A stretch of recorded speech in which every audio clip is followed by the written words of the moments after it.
사람들이 무엇인가를 굳게 작정을 하고 또 작심을 해도 어떤 거대한 저항이 밀려오거나 사람들로부터의 비판과 비난을 받게 되면 적지 않게 상처를 받고 마음이 무너지면서 작정하고 또 작심한 바를 포기하거나 물러서 버리는 것이 허다합니다. 그러나 어떤 사람들은 그런 극한 상황들이 도리어 자극제가 되어서 여러 희생과 대가를 지불하면서도 기꺼이 작정하고 작심한 바를 다 이뤄내는 것을 우리가 보게 되죠. 오늘 말씀을 보면 바울은 죽음을 불사하고서라도 자기의 작심한 바, 또 작정한 바를 마땅히 이루려 하는 것을 우리가 보게 됩니다. 바울이 작심하고 작정한 바는 무엇입니까? 예수 그리스도에 관한 복음을 전하는 것입니다.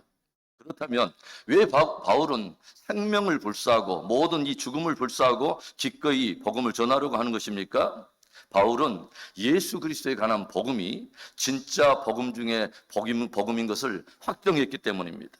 그 복음이 실제라고 하는 것을 굳게 확신했기 때문입니다.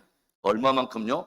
자신의 생명을 걸 만큼, 자신의 모든 삶을 거기에 걸 만큼 주 예수 그리스도에 관한 복음이 저와 여러분에게도 그런 복음이 되기를 축원합니다. 바울은 자신은 주님께로부터 말씀을 맡은 자로서 사람들이나 환경으로부터 오는 어떤 부정적인 반응에 대해서도 결코 낙심하지 않고 충성되이 그것을 지금까지 감당해 왔고 지금도 감당하고 있으며 앞으로도 그렇게 충성되이 감당할 것임을 담대하며 그렇게 선포하며 고백하고 있습니다. 고린도전서 4장 1절과 2절에 이런 보배로운 말씀이 있죠. 사람이 마땅히 우리를 그리스도의 일꾼이요 하나님의 비밀을 맡은 자로 여길지어다. 그리고 맡은 자들에게 구할 것은 충성이니라. 바울은 사람들이 자기에 대해서 마땅히 그리스도의 일꾼이요 복음을 맡은 자, 하나님의 비밀을 맡은 자로 그렇게 여기는 것을 자랑스럽게 생각했고 사람들이 마땅히 자기들 그렇게 여겨야 될 것이라고 명령을 하고 있어요. 그리고 하나님의 비밀을 맡은 자가 하나님 앞에 구해야 될 것이 있다면 오직 충성이라고 도전하고 있습니다. 제가 여러분에게 언젠가 충성이 가지고 있는 한문적인 의미를 제가 가르쳐 드린 적이 있어요.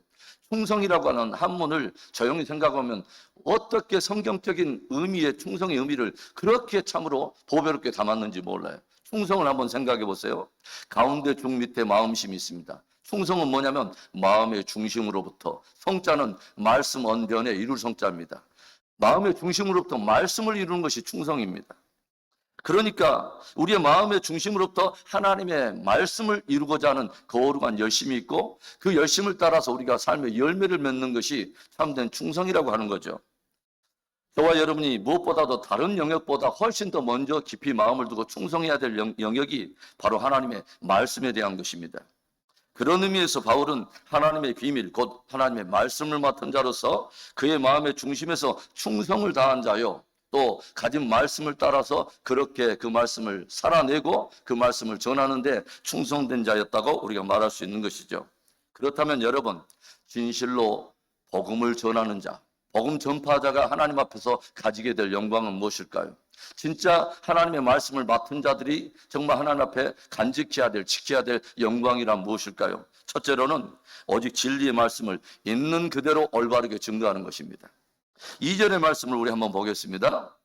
이에 숨은 부끄러움에 이를 버리고 속임으로 행하지 아니하며 하나님의 말씀을 혼잡하게 하지 아니하고 오직 진리를 나타내므로 하나님 앞에서 각 사람의 양심에 대하여 스스로 추천하노라. 복음 전도자로서 바울이 하나님 앞에 가지고 있는 영광은 뭐냐면 하나님의 말씀을 혼잡하게 하지 아니하고 오직 진리를 드러내므로 인해서 각 사람의 양심이 하나님의 진리 앞에서 반응하도록 했다고 하는 것입니다. 바울이 힘을 기울인 것은 화려한 미사 여고나 수사학적인 언변을 나열하려고 한 것이 아니라 오히려 조금 투박하고 직선적일지라도 하나님의 말씀을 있는 그대로 증거하기를 힘썼다고 하는 거죠. 저는 제 개인적으로 하나님의 말씀은 그 자체가 이미 능력이 있기 때문에 설교자나 전파자는 자칫 엉뚱한 예화나 엉뚱한 해석을 덧붙임으로 그 말씀 자체가 흐려지고 원색적인 의미가 흐려지고 말씀이 혼잡하게 되는 것을 심히 주의해야 한다고 저는 생각을 합니다. 그리고 행여라도 하나님께서 진리로 주신 그 말씀에 대해서 어떤 상황에 타협해버리고 환경에 타협해버림으로써 하나님이 주신 진리의 기준을 제 임의대로 높이거나 낮추는 것을 심히 경계해야 한다고 저는 생각을 합니다. 성경 66권 중에 가장 마지막 책 요한계시록, 그 가운데 마지막 장 22장, 그 가운데도 마지막 경고의 내용은 이런 내용입니다. 22장 18절과 19절에 내가 이 두루마리의 애언의 말씀을 듣는 모든 사람에게 증언하노니 만일 누구든지 이것들 외에 더하면 하나님이 이 두루마리에 기록된 재앙들을 그에게 더하실 것이요 만일 누구든지 이 두루마리의 애언의 말씀에서 제하여 버리면 하나님이 이 두루마리에 기록된 생명나무와 및 거룩한 성의 참여함을 제하여 버리시리라. 복음과 말씀을 전하는 자가 또 그 말씀을 듣는 자가 기록된 진리의 말씀에 대해서 제 임의대로 더하거나 빼면 안 된다는 거예요. 그것은 복음을 전하는 자가 절대로 경계할 일이며 만약 그렇게 한다면 그 사람은 하나님의 말씀에 대해서는 불충한 사람이요 심판적 징계와 징벌이 따를 것을 경고하고 있는 것입니다. 그날에 복음을 전하는 자들이 주님 앞에 서게 됐을 때 주님이 인정해 주는 좋은 일꾼, 충성된 사람은 화려한 언변이나 수학적 어떤 그런 언변으로 사람들로부터 각광을 받는 사람이 아닐 것입니다. 오직 주님께로부터 받은 진리의 말씀을 있는 그대로 올바르게 증거한 종이요 그런 일꾼이라고 저는 생각을 합니다. 그렇기 때문에 오직 진리 말씀을 있는 그대로 올바르게 증거하는 것이 복음 전파자가 가지고 있는 참된 영광이라고 하는 것입니다. 진실로 축복하기는 주님으로부터 말씀을 받을 때 있는 그대로 진리의 말씀으로 받고 있는 그대로 진리의 말씀대로 살며 그것을 증거하는 진짜 충성된 종들이 되기를 주의 이름으로 축원합니다. 진실로 복음을 전하는 자가 가지고 있는 영광이란 무엇일까요? 그날에 하나님 앞에 서게 될 복음 전파자가 가져야 될 영광. 두 번째는 오직 예수 그리스도의 주되심을 증거하는 것입니다. 사도 바울이 간파한 사탄이 가지고 있는 간계한 이 계략을 사도 바울이 이 간파를 했어요.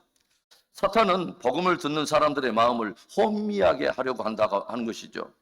4절과 5절의 말씀 우리 한번 보겠습니다.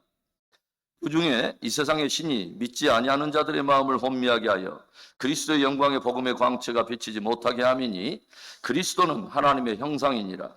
우리는 우리를 전파하는 것이 아니라 오직 그리스도 예수의 주 되신 것과 또 예수를 위하여 우리가 너희의 종된 것을 전파함이라. 여기서 혼미하게 하다, 에피플로센이라고 하는 단어인데 연기를 일으켜서 사람들의 시각을 흩뜨려뜨리다, 이해할 수 없게 만들다, 시각을 흩뜨려서 사람으로 하여금 맹목적이 되게 하다, 이런 뜻을 가지고 있어요. 그러니까 사단은 사람들로 하여금 복음에 대해서 올바른 믿음의 반응을 하지 못하도록 끊임없이 모든 사력을 다해서 그들을 공격한다는 것입니다. 왜일까요? 저들이 그 복음을 믿고 올바르게 깨닫게 되면 거기서 구원의 역사가 일어나기 때문에 그래요. 저들이 진짜 올바르게 깨닫게 되면 거기에서 변화와 성숙의 열매가 일어나게 되고 저들마다 각자가 확신하고 있는 예수 그리스도에 대한 복음을 다른 사람에게 증거해서 듣는 이들이 또 구원받는 역사가 일어나기 때문에 그렇습니다. 여러분, 그 복음의 핵심에 누가 있어요? 예수 그리스도가 계십니다. 하나님께서 천하 인간의 믿어 구원 얻을 자로 보내신 유일한 구원자 예수 그리스도가 복음의 핵심입니다. 그래서 사탄은 어찌든지 사람들의 마음에 그리스도의 영광의 복음의 광채가 비치지 못하도록 계속 쑥물을 뿌려가면서 사람들의 마음을 흐려놓는다는 것이죠. 그래서 우리들은 늘 깊이 인식해야 돼요. 영적 전쟁의 핵심에 예수 그리스도의 복음이 있다고 하는 것을 우리가 알고서 물러나지 않고 예수 그리스도의 주되심을 증거해야 되는 것입니다. 종종 설교자나 전파자가 강단에 서서 루터나 칼빈 또는 웨슬레나와 같은 교단적인 어떤 지도자의 어떤 것들을 강의하다 보니까 오히려 예수 그리스도보다 훨씬 더 그들의 위치가 높이 있거나 때때로는 유명한 신학자나 설교가를 내세우면서 오히려 그것을 성경보다 더 절대화하려는 오히려 위험성을 봅니다. 매우 조심해야 할 일이죠. 여러분, 루터나 칼빈이 구원을 주는 것이 아닙니다. 오직 유일한 진리의 구원자는 예수 그리스도 한 분인 거예요. 그렇기 때문에 복음 전파자가 가지고 있는 영광은 예수 그리스도의 주되심을 증거하는 것에 있는 것입니다. 일마다 때마다 예수를 자랑하고 만나는 이들마다 예수를 증거하는 진짜 복된 저와 여러분의 믿음이 되기를 축원합니다.